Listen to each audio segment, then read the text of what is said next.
Assalamualaikum warahmatullahi wabarakatuh. Saya Agus Subianto, mahasiswa Pascasarjana Universitas Bina Bangsa, program studi Magister Manajemen. Kali ini kita akan membahas hal penting dalam dunia korporasi, yaitu Good Corporate Governance atau biasa dikenal dengan GCG. Untuk lebih jelasnya, mari kita simak pembahasannya berikut ini. Apa itu GCG dan mengapa penting? Good Corporate Governance atau GCG adalah sistem dan proses yang digunakan untuk mengarahkan dan mengendalikan perusahaan. Tujuannya agar perusahaan dikelola secara transparan, bertanggung jawab, adil, dan akuntabel. GCG menciptakan kepercayaan antara perusahaan, pemegang saham, dan pemangku kepentingan lainnya. Dalam jangka panjang, penerapan GCG akan membuat perusahaan lebih sehat, kompetitif, dan tahan terhadap krisis. Secara resmi, pemerintah mengeluarkan peraturan berkaitan dengan GCG, yaitu Keputusan Menteri Negara Penanaman Modal dan Pembinaan Badan Usaha Milik Negara Nomor Kep.23/MPM.PBUMN/2000 tentang penerapan praktik GCG pada BUMN. Selanjutnya disempurnakan dengan Kep.117/MPM.PBUMN/2022, Undang-Undang Persamaan Terbatas Nomor 8 Tahun 2007 juga mendukung penerapan GCG untuk perseroan terbatas. Salah satu peraturan yang baru adalah Peraturan Otoritas Jasa Keuangan Nomor 73/POJK.05/2016 tentang tata kelola perusahaan yang baik bagi perusahaan perasuransian, yang isinya tata kelola perusahaan yang baik bagi perusahaan perasuransian. Yang selanjutnya disebut tata kelola perusahaan yang baik adalah struktur dan perusahaan yang digunakan dan diterapkan organ perusahaan perasuransian untuk meningkatkan pencapaian sasaran hasil usaha dan mengoptimalkan nilai perusahaan perasuransian bagi seluruh pemangku kepentingan, khususnya pemegang polis, tertanggung, peserta, dan atau pihak yang berhak memperoleh manfaat secara akuntabel dan berlandaskan peraturan perundang-undangan serta nilai-nilai etika. Prinsip-prinsip GCG. Ada 5 prinsip utama dalam GCG, yaitu 1. Transparansi. Keterbukaan dalam mengungkapkan informasi penting, mudah diakses dan dipahami oleh pemangku kepentingan.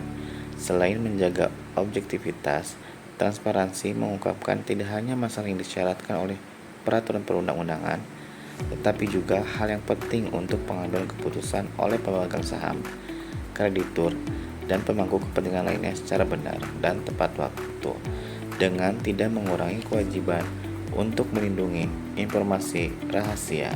2. Akuntabilitas. Kejelasan peran, fungsi, dan pertanggungjawaban setiap organ perusahaan, pertanggungjawaban kinerja secara transparan dan wajar, dengan pengelolaan secara benar, terukur, dan sesuai dengan kepentingan perseroan, dengan tetap memperhitungkan kepentingan pemegang saham dan pemangku kepentingan lainnya. Check and balance system, dan kejelasan pembagian tugas, wewenang, dan tanggung jawab masing-masing organ perusahaan. Asas akuntabilitas merupakan prasyarat yang diperlukan untuk mencapai kinerja yang berkesinambungan. Responsibilitas, kepatuhan terhadap peraturan dan tanggung jawab sosial, mengemban tanggung jawab termasuk dalam mematuhi peraturan perundang-undangan serta melaksanakan tanggung jawab terhadap masyarakat dan lingkungan, kewajiban sosial, sehingga dapat terpelihara kesinambungan usaha dalam jangka panjang dan mendapat pengakuan sebagai good corporate citizen. 4. Independensi. Pengelolaan yang bebas dari benturan kepentingan, pengelolaan perseroan secara independen sehingga masing-masing organ dalam aktivitasnya tidak saling mendominasi dan tidak diintervensi pihak lain supaya tercapai prinsip korporasi yang sehat. Setiap keputusan diambil berdasarkan objektivitas, menghindari konflik kepentingan. 5. Fairness, kesetaraan dan kewajaran. Asas di mana dalam melaksanakan kegiatannya, perseroan harus senantiasa memperhatikan kepentingan pemegang saham dan pemangku kepentingan lainnya berdasarkan asas kewajaran dan kesetaraan, termasuk kesempatan yang sama dalam penerimaan karyawan, berkarir dan melaksanakan tugasnya secara profesional tanpa membedakan suku, agama, ras, golongan, gender, dan kondisi fisik. Tugas direksi dan komisaris. Direksi bertanggung jawab atas operasional perusahaan sehari-hari. Mereka merancang strategi, mengambil keputusan, dan menjamin kepatuhan hukum. Sedangkan Dewan Komisaris mengawasi kinerja direksi, memberi nasihat, dan memastikan bahwa manajemen tidak keluar dari prinsip GCG.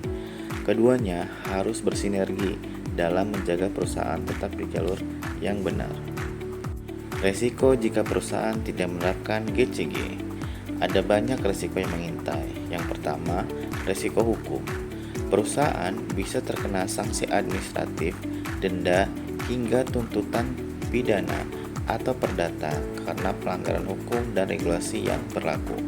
Yang kedua, korupsi dan penyalahgunaan wewenang. Tanpa sistem pengawasan dan akuntabilitas yang jelas, manajemen rentan melakukan penyalahgunaan aset, gratifikasi, atau konflik kepentingan. 3. Kehilangan kepercayaan investor dan pemangku kepentingan. Investor, kreditur, pelanggan, dan mitra bisnis akan kehilangan kepercayaan apabila perusahaan tidak transparan dan tidak menunjukkan integritas. 4. Penurunan kinerja dan efisiensi operasional. Tanpa struktur tata kelola yang baik, perusahaan akan mengalami inefisiensi, pengambilan keputusan yang buruk, dan lemahnya koordinasi antar unit. 5. Resiko reputasi. Skandal manajemen, manipulasi laporan keuangan, atau konflik internal bisa mencoreng nama baik perusahaan di mata publik. 6.